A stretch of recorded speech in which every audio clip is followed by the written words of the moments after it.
When most people hear the word menopause, a very specific image usually comes to mind. Right, like a gradual midlife thing. Yeah, exactly. You picture this slow, natural phase of aging that, well, it unfolds over several years, usually in your late 40s or early 50s. But for roughly 11% of women, that gentle transition is just not the reality at all. No, it's really not. For them, it happens literally overnight. Literally overnight. Welcome to the Deep Dive. Today we are looking at a stack of medical guidelines from the British Menopause Society, some clinical research on cardiovascular risks, and real patient forum posts to answer one critical question. Which is, how exactly does surgical menopause differ from natural menopause? Right. Like in terms of how it starts and just how hard it hits. Let's unpack this for you. If natural menopause is a slow, winding road down a mountain, surgical menopause is being pushed out of an airplane without a parachute. Oh, wow. That analogy is, it's spot on. My goal today is to synthesize these medical texts to help you understand not just what happens during this abrupt biological shock, but why it requires a completely different level of management. Yeah, and to really understand why the symptoms differ so wildly, we first have to establish the mechanical difference, right? Like how these two types actually begin. Let's trace the natural route first. In the UK, the average age for natural menopause is 51. What's actually happening under the hood? So in natural menopause, the ovaries are essentially just running out of eggs. Okay. Hormone levels fluctuate. They might spike one month, dip the next, and they just slowly decline over years. So the body gets this long, forgiving runway to adapt. But surgical menopause is, well, an entirely different mechanism. Exactly. It's the result of a bilateral oophorectomy. Which is the surgical removal of both ovaries, right? Yeah. Sometimes done alongside a hysterectomy. Right. And when you remove those organs, you sever the body's primary source of estrogen and progesterone instantly. Yeah. And crucially, and people forget this, the ovaries also produce testosterone. Wait, really? Because I feel like we only associate testosterone with, like, male biology. I know, but women need it too. Surgical removal of both ovaries causes an immediate 50% drop in a woman's overall testosterone production. That 50% drop overnight. Yes, overnight. Okay, let me pause you there, because people confuse this all the time. If someone just has a hysterectomy like removing the womb, but the surgeon leaves the ovaries in due, they go into surgical menopause. No, they don't. And we really need to make that clear. Right. Removing just the womb stops periods, obviously, but the ovaries are still in there, still pumping out hormones. It is strictly the removal of the ovaries that triggers this overnight menopause. Got it. So what does this all mean for the person waking up from this surgery? Because the brain is suddenly dealing with a massive void. The brain fundamentally panics. Because the body is denied that years-long adjustment period, the resulting physical and emotional symptoms aren't just faster to arrive, they are severely amplified. Yeah, the British Menopause Society guidelines say vasomotor symptoms, hot flushes, night sweats can begin within hours or days. And they are notoriously more frequent and intense. Actually, there's a story from the Macmillan Online Cancer Forum that just perfectly illustrates this. A patient named Rachif. She described post-surgery night sweats that were so extreme her sheets were absolutely soaked.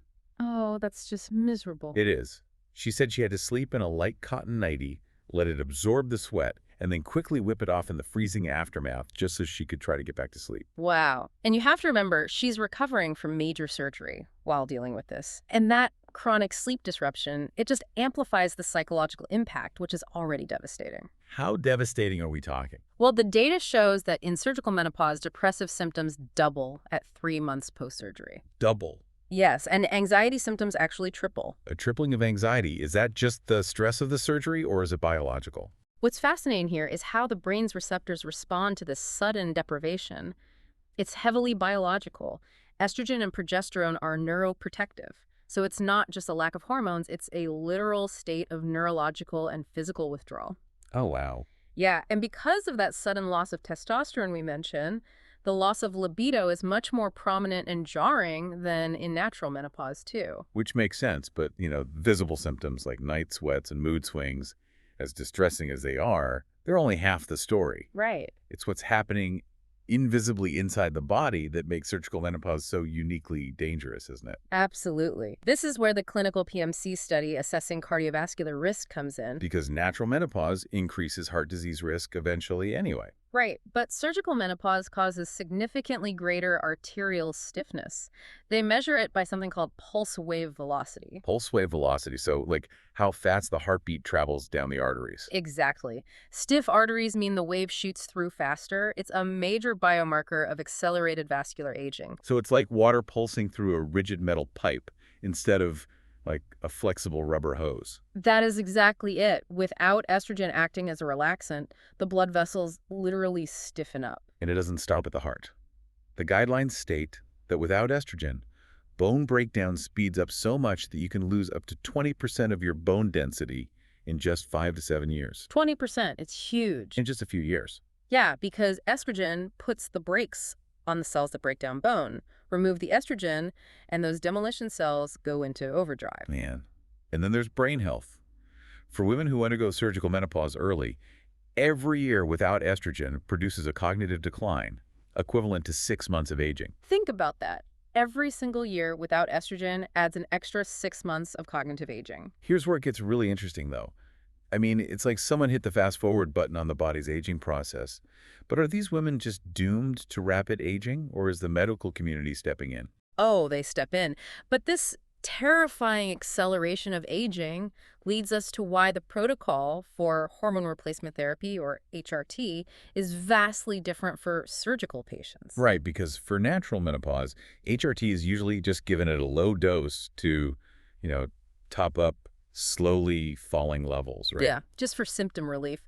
But for surgical menopause, especially in women under 45, HRT isn't just about comfort. It's a critical life-saving intervention. You see, you're replacing 2 entire organs worth of hormone. Exactly. They require doses 2 to 3 times higher than natural menopause patients just to mimic their pre-surgery levels. And the guidelines say they have to take it until at least age 51, right? The average age of natural menopause. Yes, to stave off early mortality, heart disease, and dementia, you have to bridge that gap. But this brings up a really tragic catch-22. What about patients like Violet 41 from the Macmillan forums? She had a hormone-positive cancer, so she is strictly forbidden from taking HRT. If introducing estrogen could feed remaining cancer cells, she can't use the very thing that protects her heart and bones. How do doctors even approach that? It is an incredibly difficult reality. If we connect this to the bigger picture, this is why non-hormonal management is so vital for these specific survivors. You have to treat the symptoms individually. Like using SSRIs or gabapentin for the hot flushes. Exactly. And for the bones, they use bone-protecting exercises like heavy lifting alongside maybe bisphosphonates to stop the bone breakdown. And for vaginal health and intimacy. There are non-hormonal vaginal moisturizers, and sometimes, with strict oncologist approval, localized vaginal estrogen might be permitted since it doesn't really enter the bloodstream. Plus cognitive behavioral therapy CBT for the mood changes and anxiety. Exactly. It takes a massive multidisciplinary toolkit. It really does. So to sort of bring this all together, surgical menopause is clearly not just early menopause. No, not at all. It's an abrupt cliff-edge drop in hormones that triggers far more severe immediate symptoms, like Rachef's extreme night sweats, or that tripling of anxiety.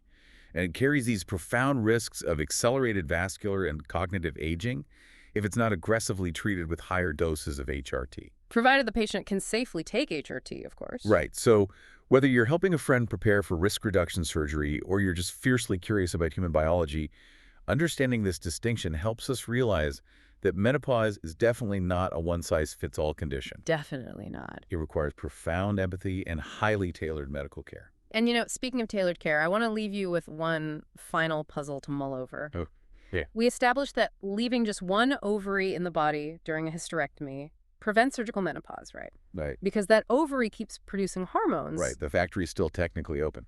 But if a hysterectomy removes the womb and severely alters the blood flow in the pelvis, could that single remaining ovary be quietly suffocating? Could it be failing faster than we realize? Could some of these women be slipping into a stealth accelerated menopause without anyone noticing until the bone and heart damage is already underway? Oh, that's wild. It's like the power cables were left intact, but they're slowly fraying behind the drywall where no one can see them. Exactly. It's a huge biological mystery and definitely something for you to explore on your own. Absolutely. Well, thanks for joining us on this deep dive. We'll catch you next time.